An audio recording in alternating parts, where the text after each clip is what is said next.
Sa pagsisimula ng taong ito, maraming mga bagong motorcycle scooter ang inilabas ng iba't ibang mga branch sa iba't ibang bansa na unti-unti nang dinadala ngayon sa Pilipinas, kagaya na lamang ng kararating lang na bagong Yamaha NMAX Turbo 2025 model.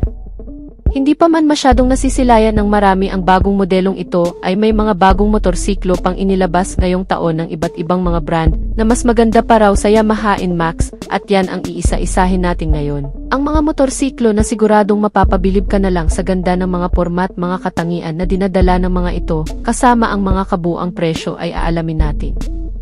Pero bago yan, syempre, kung bago ka pa lamang po dito sa ating channel, ay huwag kalimutang pindutin ang subscribe button pati na ang notification bell para naman ma-update kita lagi sa ating latest video upload.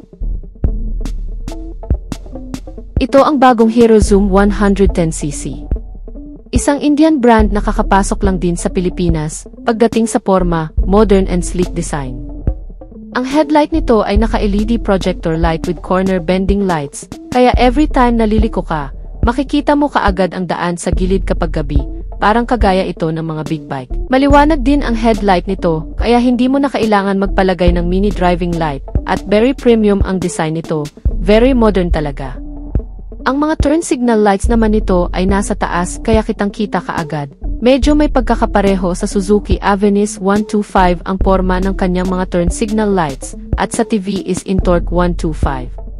Pagdating naman sa tail light nito, pa-X ang design nito, naka-LED na din at nakahiwalay ang kanyang mga turn signal lights. Sa meter panel naman, ito ay naka-fully digital display, very user-friendly. Meron pa itong clock, kaya mamomonitor mo kung anong oras na, at ang maganda pa dito, meron pa itong Bluetooth connectivity. May mga convenient features din ito kagaya ng built-in charging port, kaya pwede ka na mag-charge ng cellphone mo, at merong dalawang bulsa na malaki dito sa harapan. Tig 1 liter ito, kaya meron kang paglalagyan ng tubig mo, cellphone o kahit na ano. Very convenient at safe na safe ang ilalagay mo dyan, dahil malalim ito at meron din itong hook. Merong hook sa harapan at merong retractable hook, kaya kung marami kang dala-dala hindi ka na mahihirapan. Malaki din ang legroom nito o ang kanyang footboard, kaya perfect na perfect din pang araw-araw, lalo na kapag galing ka sa grocery or sa palengke, hindi ka na mahihirapan sa mga bitbitin mo. At ang maganda pa dito, mataas ang kanyang ground clearance, 155mm, kaya safe na safe ito sa mga lubak-lubak, maputik, at matataas na humps. Sa ilalim ng upuan nito, meron itong 18-liter storage, kaya may paglalagyan ka pa ng mga gamit mo dito sa loob. At ang maganda pa nito ay merong ilaw ang kanyang underseat storage, kaya kapag kagabi ay madali mong makikita ang kukunin mo dito sa loob nitong U-Box. Nandito na din ang tangke nito, ang fuel capacity nito ay 5.2 liters, parang 125, or 150cc lang ang fuel capacity nito, kaya matagal-tagal bago ka maubusan ng gasolina. At very fuel efficient itong Hero Zoom na ito, dahil ang fuel consumption nito ay nag-average lang ng 50 to 52 km per liter. Napakatipid sa gasolina, kaya perfect na perfect din to pang hanap buhay o pang long ride, dahil sa isang full tank mo, ay talagang malayo na ang mararating mo. Pagdating naman sa makina nito, ito ay 110.9cc, air-cooled, 4-stroke.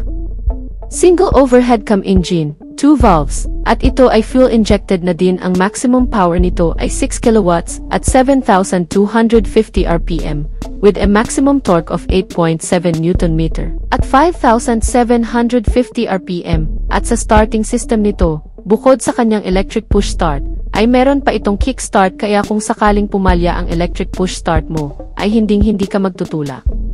Pagdating naman sa mga gulong nito, naka-tubeless na ang mga ito.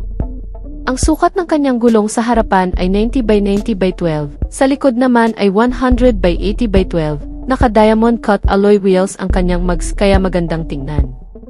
Pagdating naman sa preno, dito sa harapan ay naka-disc brake with 2-piston pat caliper. Sa likod naman ay naka-drum brake, at malakas ang kanyang stopping power dahil nakatupis ang caliper na siya sa harap. Sa suspension naman naka-telescopic fork dito sa harapan. Sa likod naman ay naka-single shock, at ang seat height nito ay 770mm lang, kaya perfect na perfect sa mga average height.